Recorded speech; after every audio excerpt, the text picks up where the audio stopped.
Hi friends, welcome back to Raheema channel.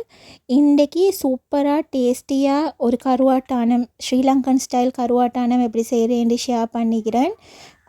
இதில் வந்து நான் கட்டை கருவாடு எடுத்துக்கிறேன். கட்டை கருவாடு பார்த்திங்கன்னா வந்து ஒரு 150 கிராம்ஸ் மாதிரி 150 கிராம் மாதிரி எடுத்துக்கிறேன். நல்லா குட்டி குட்டி பீசஸாக கட் பண்ணி நல்லா உரசி வாஷ் பண்ணி அதில் உப்பு டேஸ்ட் வந்து போகணும். நல்லா கழுவிட்டு அதுக்கப்புறம் பார்த்திங்கன்னா ஊற வச்சிக்கிறேன். தண்ணியில் சுடு தண்ணி ஊற்றிக்கல, நார்மல் தண்ணியில் தான் ஊற வச்சிக்கிறேன். நான் கொஞ்சத்துக்கு ஒருக்க ஒரு 10 மினிட்ஸ்க்கு ஒருக்க வந்து அந்த தண்ணியை மாற்றுவேன். நீங்கள் கருவாட்டானம் செய்ய ஸ்டார்ட் பண்ணுறேன்னா நேரத்தோடைய வந்து கருவாடை கழுவி ஊற போட்டுடுங்க. அதுக்கு பார்த்திங்கன்னா நல்லா பால் ஓணும், தேங்காய் பால், நல்லா திக்கான தேங்காய் பால் ஓணும். அதோட நான் இன்றைக்கு கருவாட்டானத்துக்கு முருங்கைக்காய், கிழங்கு, மாங்காய் இந்த மூணும் சேர்த்து கத்திரிக்காயும் சேர்க்குறேன். அதுவும் சேர்த்து சூப்பராக டேஸ்ட்டாக வைக்க போகிறேன். யாரெல்லாம் வந்து முருங்கைக்காய், கிழங்கு, கத்திரிக்காய், மாங்காய் போட்டு கருவாட்டானம் வைப்பீங்கன்னு கமெண்ட் பண்ணுங்கள். கத்திரிக்காவை பார்த்திங்கன்னா இந்த மாதிரி பீசஸாக கட் பண்ணிவிட்டு அதை கருப்பாகவும் சுட்டி நான் வந்து மஞ்சள் தூள் போட்டு கொஞ்சம் பெரட்டி வச்சிக்கிறேன். அப்போ கருப்பாகாது. எல்லாம் ஒன்று தான் எடுத்துக்கிறேன். ஒரு கத்திரிக்காய், ஒரு முருங்கைக்காய், கிழங்கு வந்து 2 எடுத்துக்கிறேன். அதோடு வந்து நான் இட்லி மாவு ரெசிபி வந்து உங்களோட ஏற்கனவே ஷேர் பண்ணியிருந்தேன்.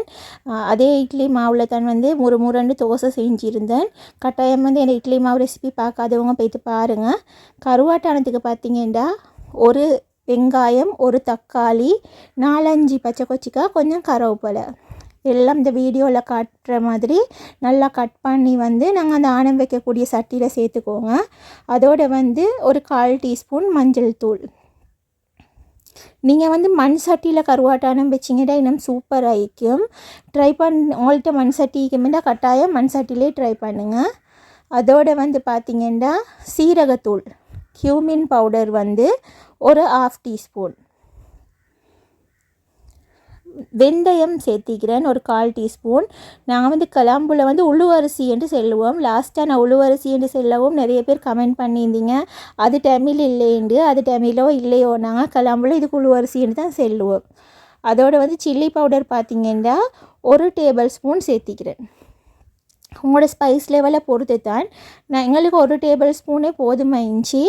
அதோடு வந்து சில்லி ஃப்ளேக்ஸ், இந்த இடித்த கொச்சிக்காய் எடுத்தால் நாங்கள் கிளம்புல செல்லுவோம். இதுக்கு இடித்த கொச்சிக்காய் எண்டுவோம். அதில் ஒரு 1/2 டீஸ்பூன் சேர்த்திக்கிறேன். அது ஆப்ஷனல் தான். அதை கட் பண்ணிவிட்டு உங்களுக்கு சில்லி பவுடரே சேர்த்துக்கொள்ள இயலும். அதோடு வந்து நான் ஏற்கனவே சொன்ன மாதிரி நல்லா திக்கான தேங்காய் பால் எடுத்துக்கோங்க. எல்லாம் பார்த்திங்கன்னா வெஜிடபிள்ஸ் எல்லாம் நல்லா கட் பண்ணி க்ளீன் பண்ணி எல்லாமே கிட்டேயே வச்சுக்கொண்டேன். அப்போ எங்களுக்கு வந்து ஒரு ஆணம் செய்ய போல் வந்து எல்லாத்தையுமே பாலை புழிஞ்சி மரக்கறியை வெட்டி எல்லாமே கிட்டே வச்சுக்கொண்டா குயிக்காக அடுப்பில் வச்சுட்டு இறக்குற வேலை மட்டும்தான் இருக்கும். உங்களுக்கு கிளியராக விளங்கணும்னு சொல்லி தான் திரும்ப காட்டுறேன். ஒரு கத்திரிக்காவை பார்த்திங்கன்னா இந்த மாதிரி 2ஆக கட் பண்ணி 1/2 கட் பண்ணிவிட்டு அதை வந்து சைடுக்கு ஸ்லைஸ் பண்ணிக்கிறேன்.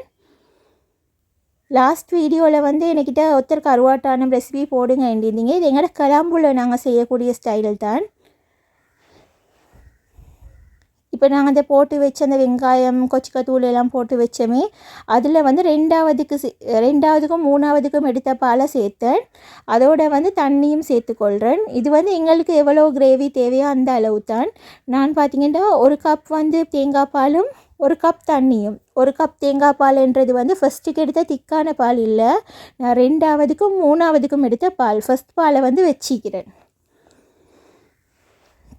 கொஞ்சம் நல்லா கையால் பிசைஞ்சு விட்டுட்டு அதோடு பார்த்திங்கன்னா நாங்கள் இந்த கட் பண்ணி வச்சுருந்த வெஜிடபிள் முருங்கைக்காய், மாங்காய், கிழங்கு இந்த 3மே வேவுறதுக்கு வந்து ஒரே டைம் தான் போகும்.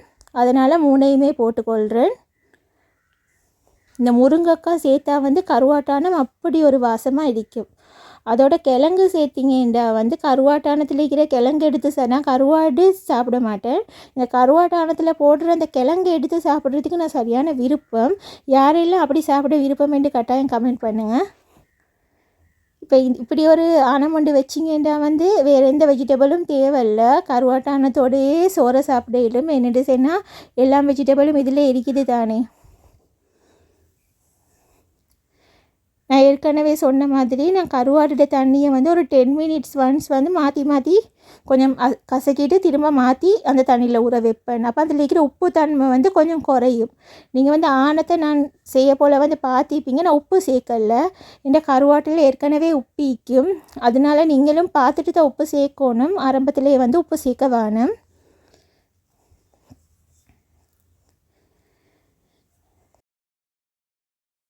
இப்போ வந்து பார்த்தீங்கன்னா எங்களோட நாங்கள் வச்ச அந்த ஆணம் வந்து நல்லா கொதிக்குது. இந்த அளவுக்கு கொதிக்க போல் வந்து கிழங்கெல்லாம் வெந்திக்குதான்னு செக் பண்ணிக்கோங்க. மாங்காய் வந்து குயிக்காகவே வெந்துடும்.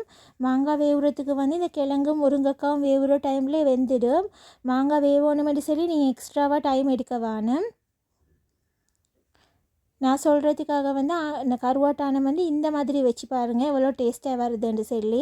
பார்த்திங்கன்னா நான் கிழங்க வந்து கட் பண்ணி பார்த்தேன், குயிக்காக கட் ஆகுதுன்னு சொன்னால் கிழங்கு வெந்து.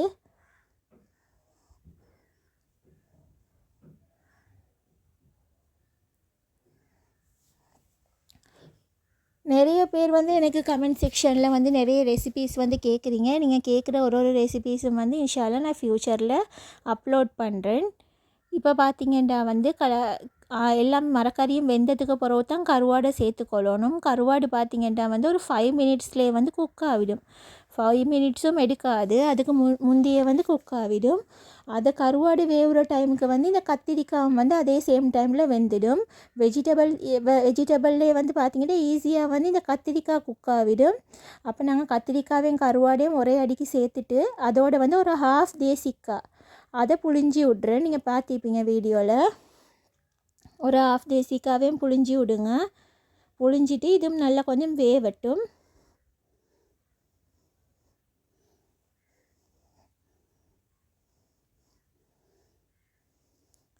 இப்போ இது கொஞ்சம் குக்காகி கொண்டு வர போல் நான் ஃபஸ்ட்டுக்கு எடுத்து வச்சுருந்த அதை திக்கான பாலிக்கு தான் ஒன்றொன்னாவதுக்கு எடுக்கிற தேங்காய் பால், அதுக்கு நாங்கள் வந்து தலைப்பால் என்று சொல்லுவோம். அந்த பாலை வந்து நல்லா திக்காக எடுத்து இந்த டைமில் சேர்த்துக்கோங்க.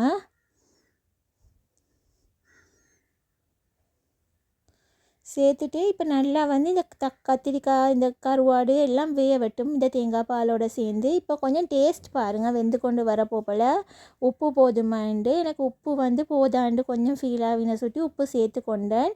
ஏன்னா மரக்கறி எல்லாத்துக்குமே உப்பு ஓணுமென்றதால கட்டாயம் வந்து உப்பு பாருங்கள். அதே சேம் டைம் வந்து நீங்கள் கருவாட்டானத்தை பவளைக்கு வச்சு ராவைக்கும் சூடு பண்ணி சாப்பிட்றீங்கன்னு சொன்னால் அந்த கருவாடு வந்து அந்த ஆணத்தில் இருக்க இன்னமுமே உப்பு தன்மை கூடும். அதனால உப்பு மட்டும் வந்து கருவாட்டானத்தில் கவனமாக பார்த்து சேருங்க. இப்போ பார்த்திங்கன்னா எங்களோட கத்திரிக்காயும் வந்து நல்லா வெந்துட்டு நல்லா இந்த அளவுக்கு தலைன்னு கொதிக்கணும்.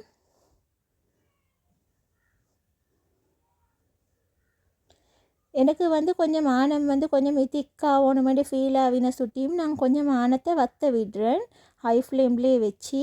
இது வந்து நல்லா இந்த தேசிக்காய் புளியும் சேர்த்திக்கிறதால வந்து கொஞ்சம் ஆணம் வந்து பாலெல்லாம் திரண்ட மாதிரி நல்லா திக்காக வரப்போல் நல்லா டேஸ்ட்டாக இருக்கும். கருவாட்டானத்தில் வந்து நிறைய பேர் வந்து மசாலா தூள் இந்த மல்லித்தூள் எல்லாம் சேர்ப்பீங்க. நான் சொல்கிறதுக்காக வந்து அதெல்லாம் சேர்க்காமல் நான் காட்டின மாதிரியே இந்த கொச்சிக்காய் தூள், மஞ்சள் தூள், சீரகத்தூள் இது மட்டும் சேர்த்து கருவாட்டானம் வச்சு பாருங்கள். ஏன்னா நார்மலாக மசாலா பவுடர் எல்லாம் நாங்கள் சேர்த்தா வந்து இந்த பீஃப் கறி, சிக்கன் கறிக்கு ஓகே. இந்த கருவாடுக்கு, ஃபிஷ்ஷுக்கு எல்லாம் வந்து நாங்கள் மேக்ஸிமம் வந்து இந்த மசாலா பவுடர், மல்லி பவுடர் எல்லாம் சேர்க்காம தான் செஞ்சு பார்க்கணும். அப்போ வந்து இந்த வீடியோ உங்களுக்கு பிடிச்சிக்கும், இந்த ரெசிபி உங்களுக்கு பிடிச்சிக்குமென்று நினைக்கிறேன்.